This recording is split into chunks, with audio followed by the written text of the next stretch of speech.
काहालिया गढ़िया ग्राम में महाप्रभु श्री श्री राधाकृष्ण जुगल मूर्तिकर झुलन महोत्सव अनुष्ठित होइछि। केन्दुझर जिला हाटडी ब्लॉक अंतर्गत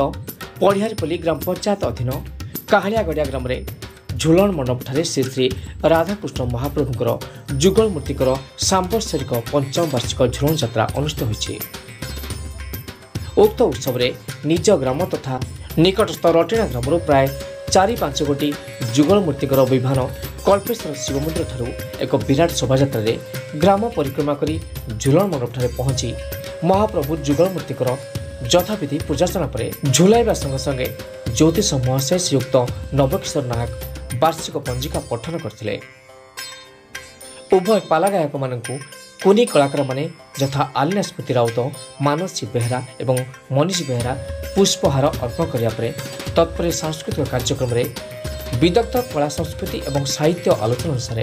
बादीपालार प्रथम पाली ओडिशार जड़े प्रतिष्ठित गायक सुधा सिंधु श्रीयुक्त ईश्वर चंद्र दास एवं तांकर साथी तथा द्वितीय पाली गायक अंशुमान श्रीयुक्त किशोर चंद्र महांती तांकर साथी महोदय माने पाला परिवेषण करथिले।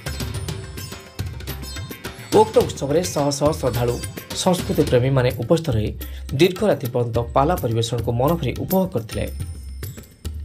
श्री श्री राधाकृष्ण झुलन यात्रा कमिटीर सभापति तथा एसीबी फाउंडेशन काहालिया गढ़ियार चेयरमैन श्रीयुक्त अलेख चंद्र बेहरा, मां शाणदेवी मंदिर निर्माण सभापति तथा अवसरप्राप्त ब्लॉक शिक्षा अधिकारी श्रीयुक्त सुरत कुमार साहू महोदय उपस्थित रही उभय गायक महोदय को एसीबी फाउंडेशन एवं श्री श्री राधाकृष्ण झुलन यात्रा कमिटी मिलित भाव प्रशंसा पत्र एवं उपढौकन दे संबर्धित करथिले। श्रीयुक्त भागवत पाणिग्राही पूजक श्रीयुक्त नरेंद्र प्रसाद बेहरा कर्ता भावे महाप्रभु यथाविधि पूजार्चना कार्य संपादन करथिले।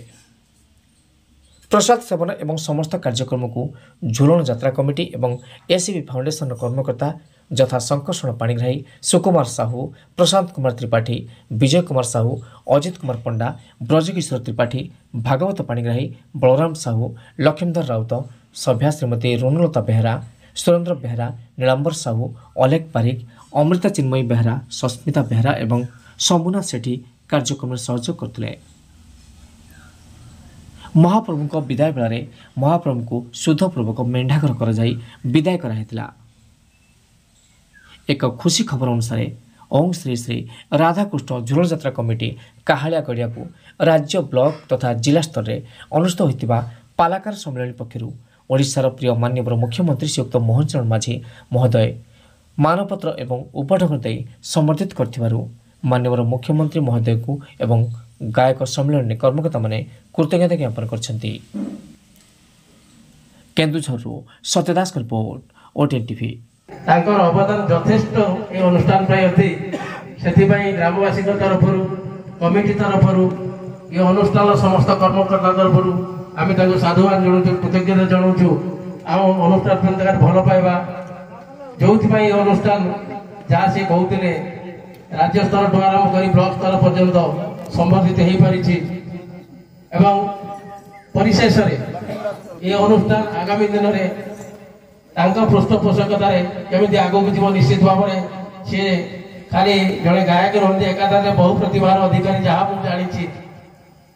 आशा रखी ये अनुष्ठान भल पाइबा एमती अतुट रगामी दिन में आमको से प्रकार साहाय्य सहयोग करेंगे एवं आज पाला परिवेषण आम यथेष्ट समय दे पार्टी समय भितर जो पाला परिवेषण कले आम बहुत खुशी